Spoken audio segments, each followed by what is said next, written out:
Pada 14 Oktober 2021 lalu, salah satu media asing asal Prancis yakni AFP mengeluarkan artikel berjudul Piety or Noise Nuisance, Indonesia Tackles Call to Prayer Volume Backlash.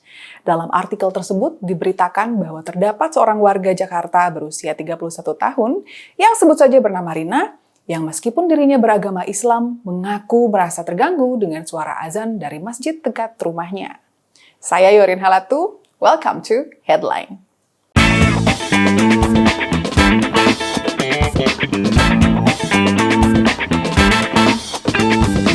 Bisingnya suara azan di dekat rumah Rina telah mengakibatkan dirinya menderita gangguan kecemasan atau anxiety disorder.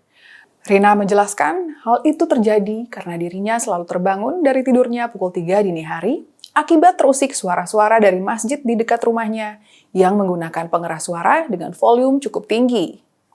Selain itu, pengeras suara masjid tersebut tidak hanya digunakan untuk azan, melainkan juga untuk membangunkan orang 30-40 menit sebelum sholat subuh.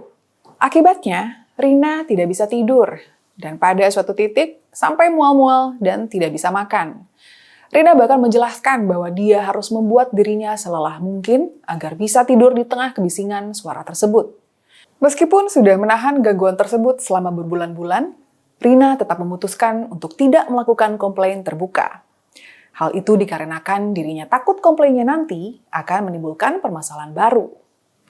Ketakutan Rina melakukan komplain terkait suara masjid memang bukan tanpa alasan.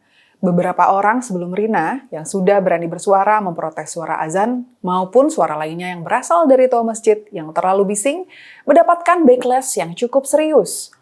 Selain mendapatkan hujatan dari masyarakat, ada juga yang sampai terkena hukuman penjara dengan delik penodaan agama. Pada sekitar Mei 2021 lalu, seorang warga perumahan di Gading Serpong, Kabupaten Tangerang, memprotes suara toa masjid yang berisik dan minta dikecilkan.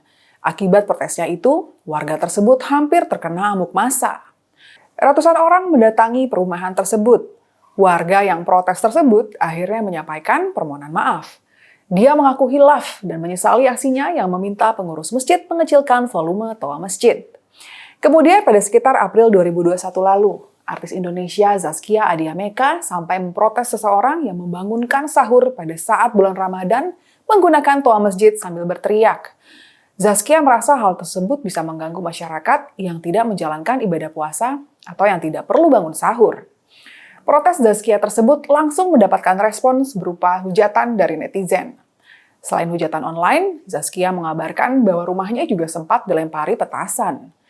Kasus protes suara azan lainnya dengan konsekuensi yang paling berat adalah kasus Meliana pada tahun 2018. Meliana yang merupakan warga beragama Buddha dianggap telah melakukan penodaan agama akibat memprotes kerasnya volume toa masjid di daerah tempat tinggalnya di Tanjung Balai, Sumatera Utara.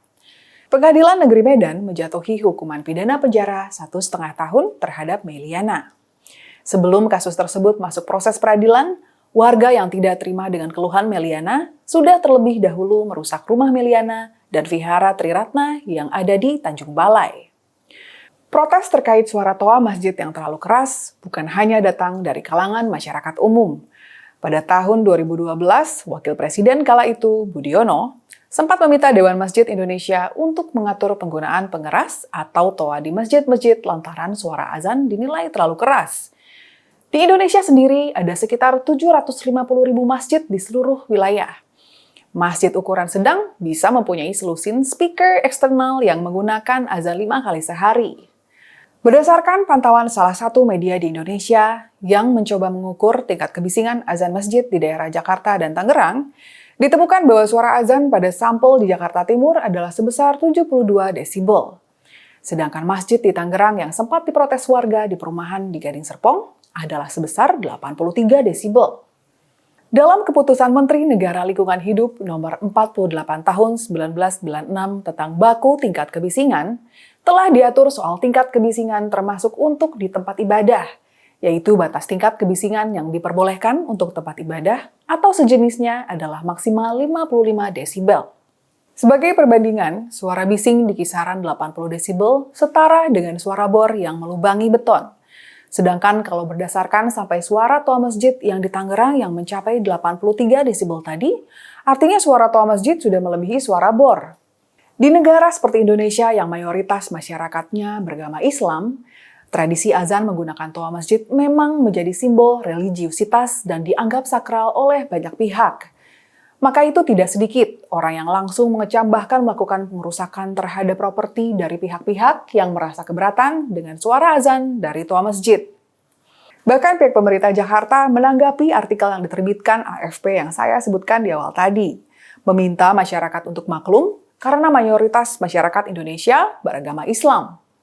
Pihak pemerintah Jakarta juga menyebutkan bahwa azan dengan menggunakan toa masjid telah menjadi tradisi yang sudah ada sejak nenek moyang kita hidup, sehingga tidak perlu dipermasalahkan. Pemikiran seperti ini sebetulnya sangat aneh. Apabila tradisi memang sudah ada sejak nenek moyang kita hidup, apakah itu berarti kita tidak perlu mempermasalahkan tradisi tersebut? Tradisi bisa dipermasalahkan atau tidak, harusnya dinilai dari dampak-dampaknya. Bukan seberapa lama dia sudah ada di tengah masyarakat. Kalau banyak dampak buruknya, ya sudah sepantasnya tradisi tersebut kita evaluasi. Alasan penduduk kita mayoritas Islam juga aneh. Arab Saudi juga penduduknya mayoritas Islam. Tapi kenyataannya, di sana terdapat peraturan yang cukup ketat terkait toa masjid. Suara dari toa masjid tidak boleh melebihi sepertiga dari batasan volume maksimal yang diperbolehkan di negara tersebut. Selain itu, toa masjid juga hanya boleh digunakan untuk mengumandangkan azan, dan tidak boleh untuk hal lainnya seperti pembacaan ayat-ayat Quran atau siaran khotbah lengkap.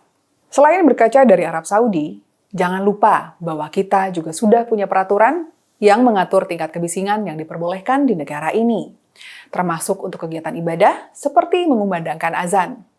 Jadi sebetulnya aturan yang membatasi itu sudah ada, tinggal bagaimana penegakannya saja.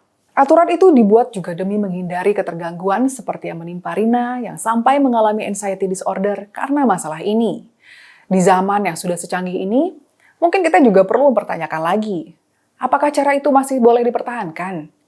Di zaman Nabi, cara itu diperlukan karena teknologi komunikasi memang terbatas. Hari ini, sudah ada banyak alternatif teknologi untuk mengingatkan kita beribadah.